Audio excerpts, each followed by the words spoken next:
Malachi Lawrence's elite physical tools makes him a perfect fit to elevate and transform the Philadelphia Eagles pass rush.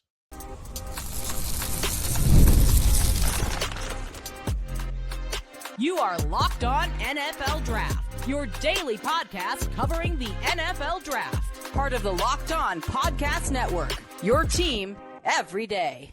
What's up, everybody? Welcome back to the Locked On NFL Draft Podcast. I'm Damian Parson, and on today's episode, we close out episode 3 of my 2026 first round mock draft. We're going through picks 22 through 32. We're going to talk about why and how the Patriots drafted an explosive playmaker for Drake May. Then we're going to get into the fact that the Arizona Cardinals make an aggressive play to draft their future quarterback. But let's open this thing up talking about how Malachi Lawrence fits exactly what the Eagles want in a pass rusher at pick 21. No, pick 22. I'm sorry. Pick 22.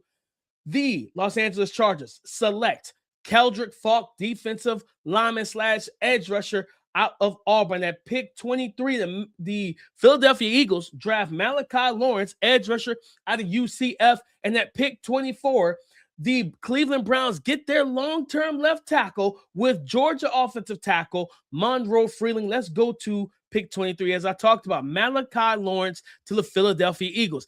It just makes sense. Malachi Lawrence came into the combine where that's the last time we've seen him do any athletic movements or testing. He didn't do anything at UCF's pro day.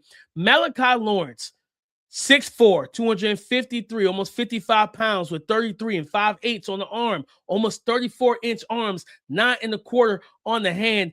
Ran a 4.52 with a 1.59 10-yard split, 40 inches in the vertical, and a 10-10 broad. He's an explosive athlete, a difference-making athlete. And this young man is exactly what Howie Roseman typically looks for in pass rushers. He's not looking for big, strong, physical, overpowering guys all the time. He's looking for these guys that play resemble to a Josh Sweat, having a Bryce Huff, having those explosive rushers, because you have the bully ball defensive linemen in the Jalen Carter and Jordan Davis and those guys on the interior, but you typically need something to offset that, right? So if you got the sledgehammers on the interior, you need something a little quicker around the arc, someone that can run the arc and get to opposing quarterbacks quickly, right? And I truly believe that's what Malachi Lawrence offers, right? When you look at everything physically that he has, that's typically what Howie Roseman values. Josh Sweat was another guy that fit this mold, okay? So I think this is a perfect fit for the Philadelphia Eagles defensive line. Now, for number one, this is a defense that typically has enough depth where they rotate guys anyway. So the questions that will be, hey, Malachi Lawrence isn't the greatest run defender. That's fair. And it's a fair assessment, and I totally understand that.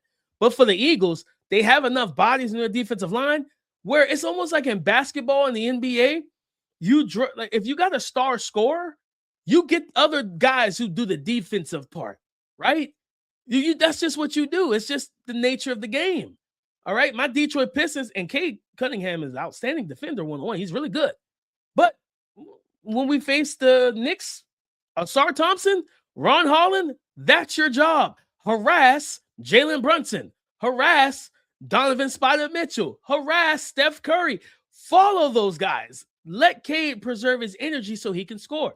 So in this situation, Malachi Lawrence doesn't have to be the all otherworldly and all-world run defender. He can come in as fresh legs off the bench and piss off offensive tackles, because while they played 70 snaps, he's only played 35. Like, his legs are fresh. He's coming on third downs and third and longs where he can fire off the ball, and they know that they are, and those offensive tackles know that, hey, man, I don't have the same juice in the fourth quarter that I did in my legs in the first quarter. This young man is firing off the ball. So I think absolutely he can come in just as simply as a DPR if you want him to, as you develop and mature his run defense. Because physically, I think he can do it. It's just all about coaching techniques and different things like that, how you need to anchor and handle that physicality in the NFL. But I think athletically and traits-wise, he fits. If I was a GM, I'd probably be like Howie Roseman. I want traits And it's because I know I can coach you up. As long as you have the work ethic to put the work in and the time in, I know I can coach you up for it. Now, let's talk about Keldric Faulk. Keldric Faulk going to the Los Angeles Chargers. Chargers fans, roll with me here, right? Walk with me here. Now, am I the biggest fan of him as an edge? No, but I think as a anywhere playing from 2-eye on passing downs to 4, even 5. I think this can be a really good player and developmental player too. He's young, like 20 years old. He's got long arms. He's strong. He's physical. He's going to check a lot of those boxes. And when you look at the interior defensive line situation for said Chargers, you don't have, like, in my opinion, you don't have that guy, right? He's 6'5", almost 6'6", came in the combine at 276. He probably played closer to 280.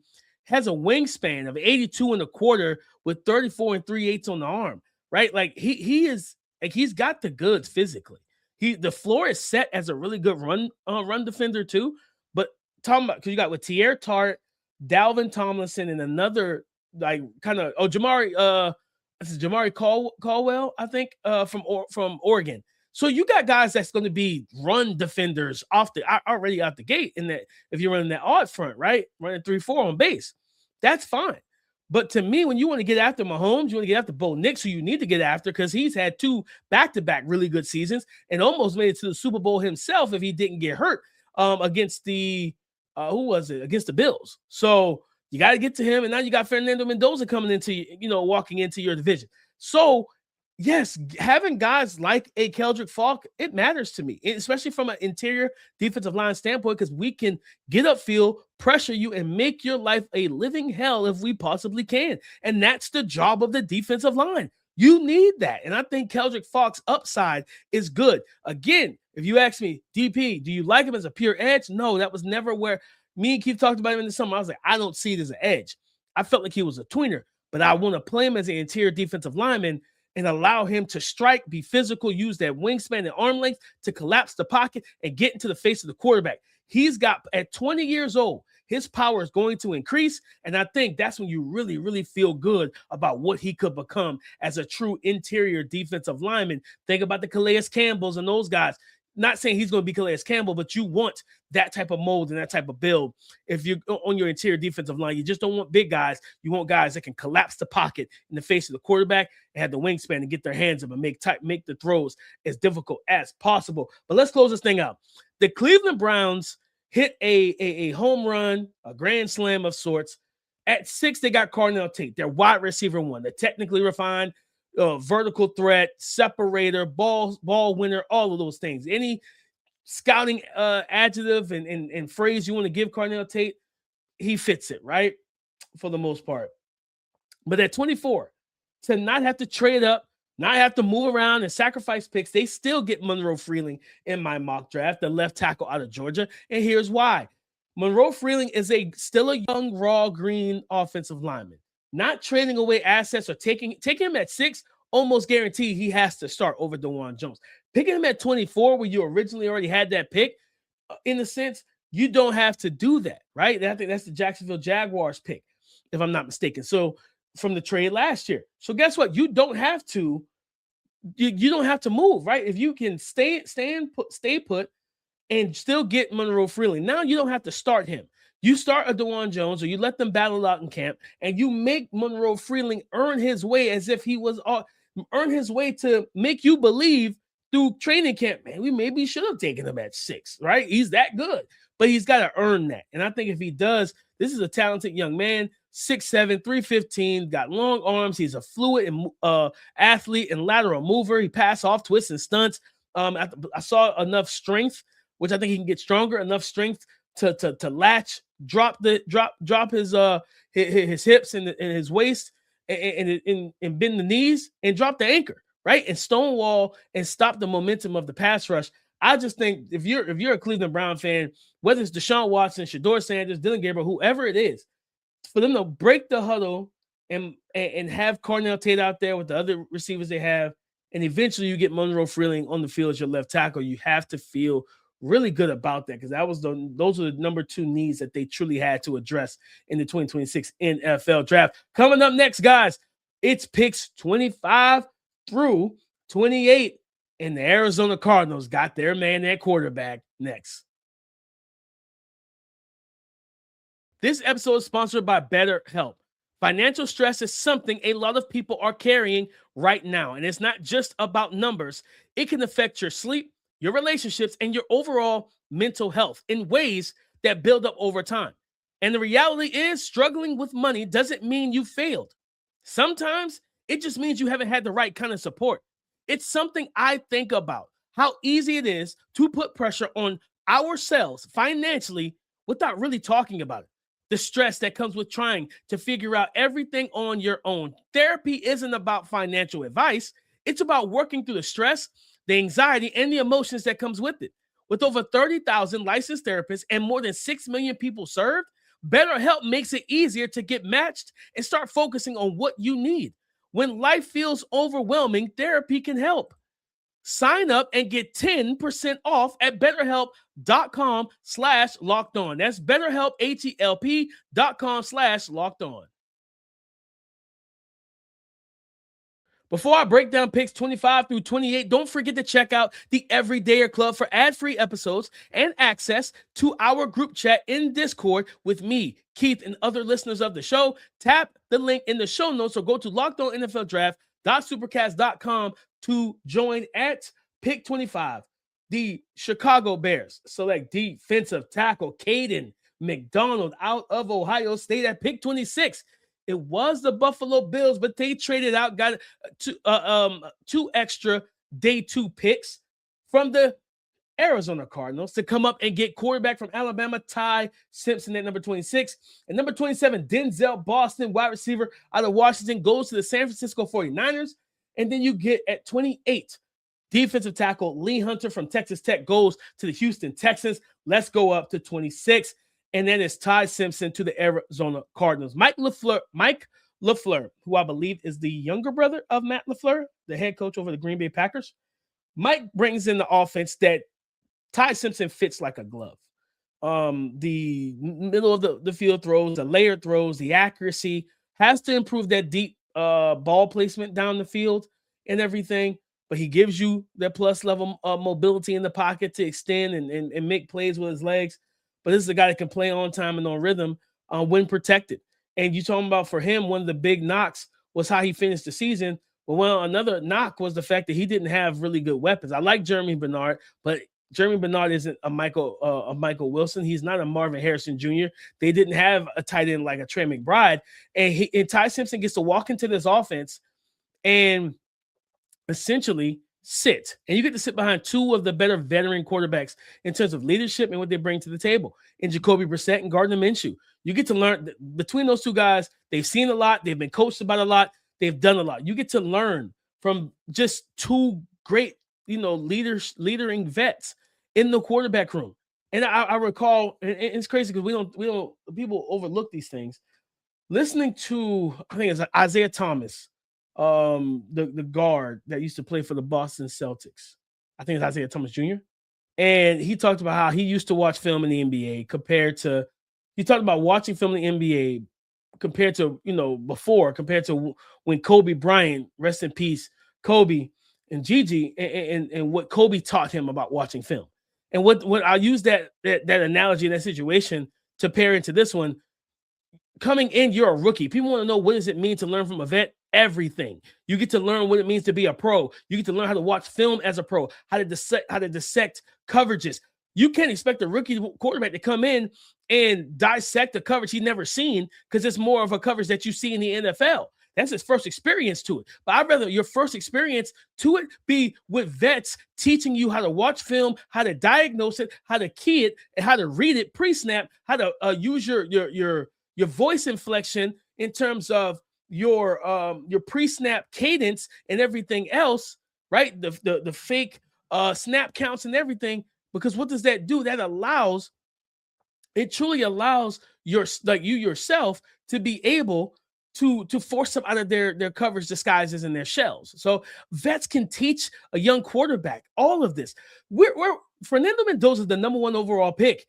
And Clint Kubiak said, I want a vet to teach him how to run this offense. So hopefully we're getting back to the good old days where we're smart enough to allow the rookie quarterbacks to learn from vets. And that's what we're doing here. Ty Simpson gets to come in, sit for majority of his rookie year, and learn behind two veteran quarterbacks. And when he does get his moments to go out there, he has some bona fide weapons he can throw the ball to and a strong run game with an improved offensive line. This makes a lot of sense. Shout out to the Arizona Cardinals for coming up in this mock draft and getting their guy. Now, pick 25. The Chicago Bears, man, getting Caden McDonald. I love this so much. Caden McDonald is one of my favorite players in this class. Keith's as well, guys. Like, we talk about him on this show. We gotta do a breakdown on Caden McDonald. Like, I really think we should probably do it this week. You know what I mean? As we get closer and closer to the draft. We gotta talk through his game. 6'2" and 1/8, 326 pounds, 32 1/4 on the arm, 7 1/8 on the wingspan, right? I truly believe, in all honesty, guys, I truly believe this is a dominant defensive tackle. And a guy like Keith has talked about, he gives you more juice as a pass rusher than giving credit for. He, to me, is a game changer. And this Bears defense, you have Gervon Dexter. Tremaine Edmonds is signs with the New York Giants. You got TJ Edwards, I think Noah Sewell. Whoever they're going to play at linebacker, a guy like Caden McDonald is going to make their lives a whole lot easier. Talking about keeping guys clean, being physical, being big, strong, being able to two gap, but also collapse the pocket, split blocks, get into the backfield, create TFLs, make running backs jump cut outside and change lanes. And instead of hitting the designed run gap, whether it's A or B gap, you got Caden McDonald forcing you out wide to C and D and all the other numbers in the alphabet, right? In terms of at the line of scrimmage, man, and then allows your guys to trail to the football, tackle, and just team tackle, right? I think that makes a whole heck of a lot of sense in my honest opinion, guys. So I think Caden McDonald to the Chicago Bears is a much necessary pick, a big need, but they get a big time player and a big time frame and game with big Caden McDonald. Let's go to 27, man. I love this fit. And yes, I know I hear you guys. Mike Evans is there, DP. What are you going to do with Denzel Boston? Play him opposite. Play him opposite, baby. What else are we going to do? We're going to play big 6'4", 215-pound Denzel Boston. We're going to play him opposite of big Mike Evans, right? And to me, this is a situation that 6'4", 212, 77 3/8 on the wingspan with a 32-inch arms, 37-inch vert at his pro day. We talked about, we like Denzel Boston here. And this offense fits him like a glove, fits him to a T because of the routes that he'll be able to run for a coach, for one of the best coaches in the league and probably NFL history, one of the best offensive minds in Kyle Shanahan. Right? The crossing routes, the over routes, things that living in the middle of the field for Brock Purdy. And when you have a quarterback like Brock Purdy who says, well, when I'm in the pocket, I can't really see downfield, so I throw the spots. Well, you know what's going to help you? 6'4", Mike Evans. 6'4", Denzel Boston. You get twin towers out of this situation. And then also, I'm putting Boston's locker right beside Mike Evans. I want him to learn everything Mike Evans knows. That fountain of knowledge, man, don't just grab a cup and take sips of the knowledge, right? Grab a bucket, right? And take it home with you, right? And store it in your fridge. And anytime you feel like, I need to get smarter about football, you can dive into that knowledge that he gave you, right? Take your notes, everything. He can learn so much from Mike Evans, a Hall of Fame worthy receiver when his NFL career is all said and done. I hope that he stays healthy, so that both of these guys can be on the field together if this so happened. But in my mock, it happens, and I love it. I think it helps them out a lot. Is Brandon Ayuk gone yet? Has he been traded? No. Has Ricky Pearsall proven to stay healthy? Absolutely not. So I'm drafting Denzel Boston, and I'm hoping that, hey, if Ricky stays healthy, guess what? I'm putting Ricky in the slot, and now we're cooking, baby. We're cooking. I don't need to bring back Jawan Jennings. I could trade off or even release Brandon Ayuk and say, I'm good cutting my losses. We're good. Whatever, right? Let him go play in Washington with the Commanders and Jayden Daniels. We're good here. I think Denzel Boston is an absolute just great fit, elite fit for the San Francisco 49ers. And let's close this thing out with pick 28. I love Lee Hunter to the Houston Texans. And here's why. You got Jonathan Taylor, You know that the Tennessee Titans are going to be a physical team under Robert Saleh. They're going to run the football. And then you have the litany of backs in Jacksonville, and they're going to run the football too to be balanced. You got to stop the run. They already have the ability to get after the quarterback now. I'm not saying they're bad at stopping the run, but now you add a Lee Hunter and that ability to be that strong two-gapping nose tackle who can eat up blocks, allow your second-level defenders to roam free and flow to the football. I absolutely think this is an outstanding fit. I love it. I love it. I love it, guys. But coming up next, we're going to talk about the fact the New England Patriots got an explosive weapon to add to their receiver core and to their passing attack for Drake May. We're going to break that down coming up next.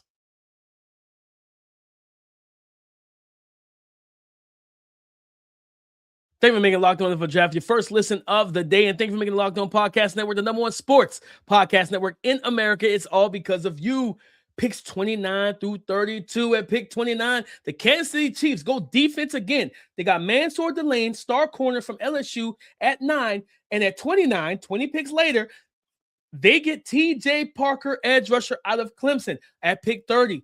The Miami Dolphins went Francis Maui-Noah at 11. No wide receiver. They don't go wide receiver here again. Shout out to my guy Peter Bukowski from Locked On Packers. He told me that brass that came to Miami from Green Bay, they don't believe in drafting receivers in round 1. So they go Avion Terrell, star corner from Clemson at 31. The New England Patriots select Chris Brazell II, wide receiver out of Tennessee. And at pick 32, the national champions, the world champions, the NFL Super Bowl champions, the Seattle Seahawks select Zion Young, edge rusher out of Missouri. Let's go right up to 31. And that is Chris Brazell II going to the New England Patriots. And here's the thing, man, Tom Brady's my second favorite quarterback of all time behind Cam Newton. Cam Newton will always be my favorite quarterback of all time. I know one guy won more rings and one guy won rings, the other guy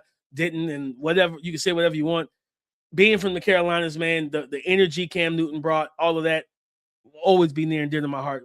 He's one of my top 5 favorite players of all time, him and Tom Brady, right? Top 10, I'll say, and whatnot. So when Brady was in New England, I always wanted them to get him more and more weapons, because look what Brady was able to do with Dante Stallworth and Randy Moss and Aaron Hernandez, rest in peace, and Rob Gronkowski. And when you gave him weapons, he cooked even more than when you just when he just worked the scheme. When you gave him athletes, he made plays. Let's do the same thing, Josh McDaniels and company. Let's do the same thing. Getting Chris Brazell, 6'4", 200 pounds, 4.37 in the 40. And this is a guy that can run routes. He's got suddenness. He's got start ability. Rarely do you see a guy that tall with the length of his legs and stride length that he's full speed and he's able to come to a stop in about 2 steps and pivot out on an out route or work in on an in breaker or work back down the stem, right? Running blaze outs and bench routes and comeback routes and curl routes. And he can run more routes than I'll say like this. His route tree, there's more branches on it than people want to give him credit for. And putting him in this offense with Romeo Doubs, with Kayshon Boutte, Kyle Williams, who you expect and hope to take kind of that Stephon Diggs, just that route running pure separation role, Chris Brazell II would give them, especially early on, he doesn't have to come in and be your number 1 at all. He can come in and learn from a Romeo Doubs and learn from the vets that's in the room while bringing that deep threat ability. And even if he's just more of a role specific guy early on, off the play action, you get into that money shot territory. You get into, you're plus 45 at the 50-yard line, and you want to take that one-on-one going for the jugular throw with a Drake May. You can do that with Chris Brazell. He can play the X, the Z, and he can play the slot position. I'm telling you, the most dominant take to me at wide receiver this year, man, you look at Chris Brazell versus Georgia. I love the Malachi Lawrence versus Iowa. Chris Brazell versus Georgia, route running, speed, ball skills, size. It's everything on display. He's underrated and slept on in this class, and I think he'll be a perfect fit for the New England Patriots to really give them what they lack in size, speed, and athleticism at the wide receiver position. At pick 30, Avion Terrell. Yes, he tweaked his hamstring again at his pro day recently, and he's not been able to do the 40-yard dash. And some scouts had questions about his top end speed. I think putting him in this defense with Jeff Hafley allows them to have a guy that can play nickel, can play outside. He's a turnover creator in terms of what AT brings to the table. I think this is a great fit for the system, for the scheme. And then again, if they're not going to go wide receiver, go BPA, and he was arguably the best player available. Yes, you could have gone Chris Brazell II, and you could have gotten that receiver that could be your number one. But if they're on the wait to day 2 and try and find a cluster of guys, maybe they did a couple years ago in Green Bay, where they went with 2 tight ends and like 2 or 3 wide receivers on days 2 and 3, I could potentially see that being the case in the 2026 NFL draft for the Miami Dolphins. Guys, also, let's talk about the fact that, listen, at 29, TJ Parker to the Kansas City Chiefs and Steve Spagnuolo's defense. I love this. 6'2", 6'3", 265. He's got, I believe, 32s, almost 33s, if I'm not mistaken. He might pass the threshold. I'm going to look here on Mock Draftable. He's 6'3 and a half, 263, 79-inch wingspan, 33 and 1/8 on the arm, in his arm length. He ran sub 4.7. Okay, like this guy has speed to power. He has pure power. He can long arm you to death, but he also has good UOH, use of hands. He gives you that as a pass rusher. Coming, collapse in the pocket, collapse in the chest of tackles. A guy that can bull rush and run through you, and also then bull rush with the outside club of the hand. He gives you all of that, man. I love TJ Parker to this defensive front for Steve Spagnuolo. And let's close this thing out, guys, at pick 32, right? The Seattle Seahawks, when you win a championship, you win a Super Bowl, you give yourself some leeway to be able to draft a toolsy prospect that's not fully refined and not a complete or near a near complete prospect. Zion Young, I think putting him with Mike McDonald, I'm telling you right now, Mike McDonald, honestly, is one of my favorite coaches in the league. He's one of my favorite defense coaches in the league when he was with Baltimore as a defense coordinator. Zion Young, 6'6", 262, 33-inch arms, 9.25 on hands. One thing I don't believe he's going to do now that he's in control is watch how they did things in Baltimore of not getting enough help on the defensive side of the ball, on the defensive line in terms of creating pass rush. I believe Zion Young is a guy that could rush off the edge, 2-point stance, 3-point stance, even 4-point stance, and he can rush from the interior as well with the length, with his strength, with his get off and everything, and with his hustle and his motor. He's the type of guy that just fits Mike McDonald and what he wants. This is a physical player who could play the run, and there's upside to him as a pass rusher. And he get to learn from a guy like Demarcus Lawrence and really, as he fills out his frame, maybe that's the guy he becomes if he bulks up a little bit more and gets a little bit heavier and everything and whatnot. So I'm just being honest, guys, this is a pick that you might not be excited for right out the gate because, man, how much is he going to help us as a rookie? But trust Mike McDonald, trust John Schneider, trust in their process and what they do, because clearly their process has given you a Super Bowl title. But guys, that is the end. That's episode 3 of my round 1 mock. I went through all 32 picks, talked about every single one of them, broke every single one of them down, and gave you, if your team selected in round 1, I talked about what you got. I gave you a pick, and then we broke it down. But guys, as always, go subscribe and follow for free on YouTube, wherever you listen to the podcast to get the latest episode as soon as it is available. Thank you for making Locked On NFL Draft your first listen of the day. And guys, on tomorrow's show, we're breaking down Texas A&M star wide receiver, Casey Concepcion. We're going to tell you why he should be talked about in the Jordan Tysons, with the Malachi Lawrence, and with the Cardinal Tates for that top receiver discussion in the NFL Draft. Come and join the conversation again tomorrow on the Locked On Podcast Network, your team every day.